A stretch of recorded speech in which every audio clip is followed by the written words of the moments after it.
तर राहुल गांधींची ईव्हीएम विरोधी यात्रा ही मार्कडवाडीतून काढण्यात येणार आहे अशी माहिती नाना पटोलेंनी दिली आहे। पटोले यांनी आज मार्कडवाडी ग्रामस्थांची भेट घेतली आहे। पडळकर आणि सदाभाऊ खोत यांची सभा संपताच नाना पटोले हे मार्कडवाडीत दाखल झाले होते। यावेळी त्यांनी राहुल गांधी यांच्या यात्रेसंदर्भात माहिती दिली।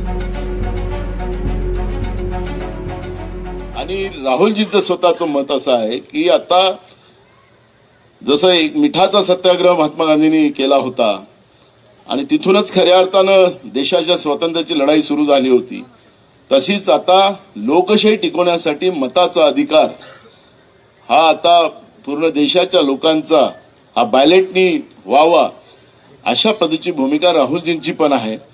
आता अधिवेशन चालू आहे लोकसभेचं, त्यांचा प्रोग्राम अजूनपर्यंत आमच्याकडे आलेला नाही।